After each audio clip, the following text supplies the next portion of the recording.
নমস্কার, আমি শুভাঙ্গী। সবাইকে আবারও স্বাগত জানিয়ে শুরু করছি অনুষ্ঠান সমস্যার সমাধান এবং আজকে খুব স্পেশাল একটা এপিসোড কারণ আমরা আজকে কথা বলবো বিভিন্ন দেবদেবীকে নিয়ে এবং তার গোপন তথ্য যেগুলো আমরা হয়তো জানি না সেগুলো জানবো। এবং এইসব সমস্যার সমাধান এবং গোপন তথ্য ফাঁস করার জন্য যিনি আছেন আমাদের সকলের প্রিয় প্ল্যান ফিলোসফার অ্যান্ড গাইড জ্যোতিষবিদ জয়দেব শাস্ত্রী মহারাজ। অনেক অনেক স্বাগত জানিয়ে শুরু করছি আজকের অনুষ্ঠান এবং শুরুতেই আমরা যেটা করি ভগবানের নাম নিয়ে অনুষ্ঠান শুরু করি সেটাই করব। জয় শ্রী ঠাকুর রামকৃষ্ণ, জয় শ্রী ঠাকুর রামকৃষ্ণ, জয় শ্রী ঠাকুর রাম। সমস্যার সমাধান অনুষ্ঠানে আপনাদের সবাইকে স্বাগত জানাই।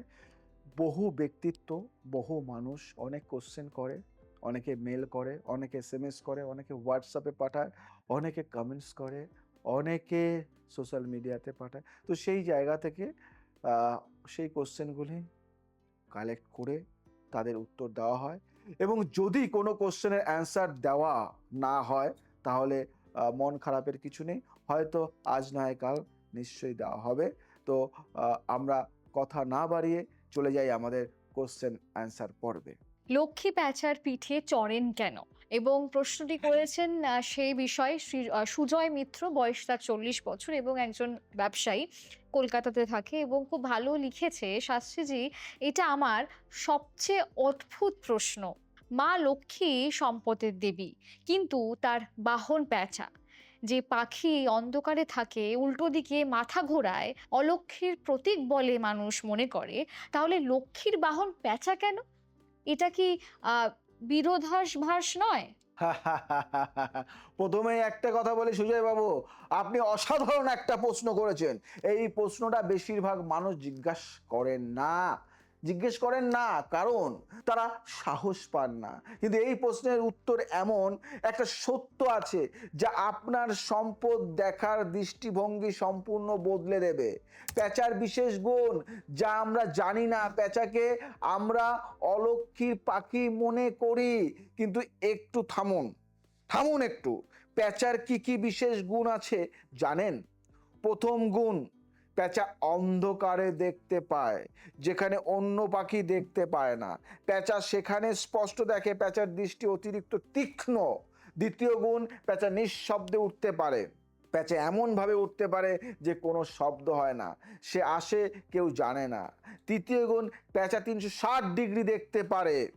মাথা ঘোরানোর কারণ, পেঁচা চারিদিকে দেখতে পারে, কোনো দিক তার নজর এড়ায় না। চতুর্থ গুণ, পেঁচা ধৈর্যশীল।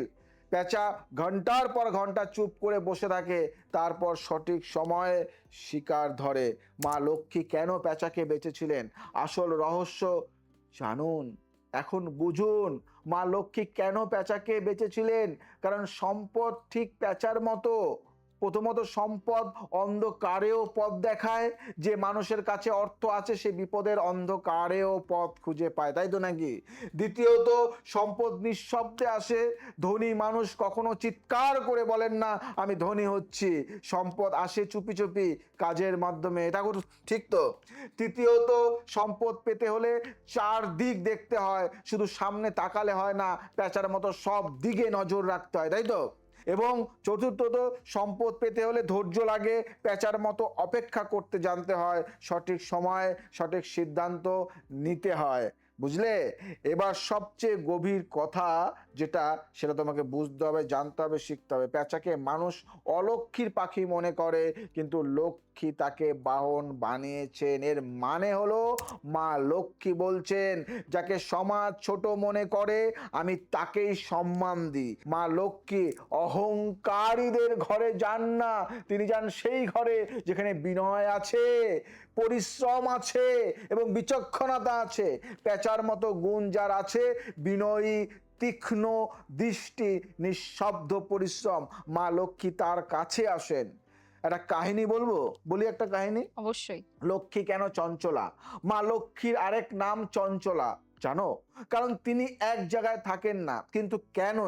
এটার একটা গল্প আছে। একবার নারায়ণ লক্ষ্মীকে জিজ্ঞাসা করলেন, তুমি কেন সবার ঘরে থাকো না? লক্ষ্মী বললেন, আমি সেখানে থাকি যেখানে পরিশ্রম আছে, পবিত্রতা আছে এবং কৃতজ্ঞতা আছে। যখনই অহংকার আসে আমি চলে যাই। নারায়ণ বললেন, তাহলে তুমি কোথায় সবচেয়ে বেশি থাকো? লক্ষ্মী বললেন, যেখানে বিনয় আছে সেখানে সুজয় বাবু, পেঁচা বিনয়ের প্রতীক, সে চুপ করে থাকে, নিঃশব্দে কাজ করে, তাই মা লক্ষ্মী পেঁচার পিঠে চড়েন, মানে বিনয়ের পথেই লক্ষ্মী আসেন। জ্যোতিষের আলোয় যদি আমি বলি, জ্যোতিষের আলোয় লক্ষ্মী, মা লক্ষ্মীর কারক গ্রহ শুক্র। শুক্র হলেন সম্পদ, সৌন্দর্য, ভোগের গ্রহ। যার কুণ্ডলিতে শুক্র শক্তিশালী, সে স্বাভাবিকভাবেই মা লক্ষ্মীর কৃপা প্রাপ্ত। কিন্তু একটা শর্ত আছে, শুক্র শক্তিশালী হলেই হয় না, যদি সেই শুক্র পাপ গ্রহের প্রভাবে থাকেন তাহলে সম্পদ আসে কিন্তু থাকে না, চলে যায়। মা লক্ষ্মী চঞ্চলা, তিনি আসেন এবং যান, তাকে ধরে রাখতে হলে পেঁচার গুণ লাগবে, বিনয়, বিচক্ষণতা এবং ধৈর্য।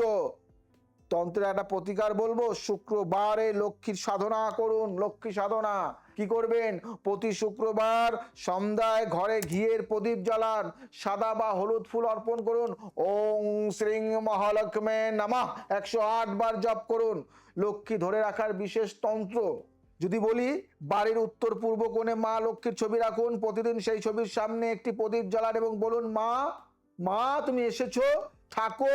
এই কৃতজ্ঞতাই মা লক্ষ্মীকে ধরে রাখে। পেঁচাকে অলক্ষ্মীর পাখি বললেন, কিন্তু লক্ষ্মী তাকেই বাহন বানিয়েছে, কারণ সম্পদ তার কাছে যায় যে অন্ধকারেও দেখতে পায়, নিঃশব্দে কাজ করে এবং ধৈর্য ধরে অপেক্ষা করে।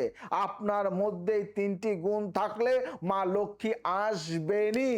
আশা করি আপনার প্রশ্নের উত্তর পেয়ে গেছেন। যদি ভালো লাগে তাহলে এটা শেয়ার করবেন। সময়ের সাথে সাথে আমাদের চলতে হয়।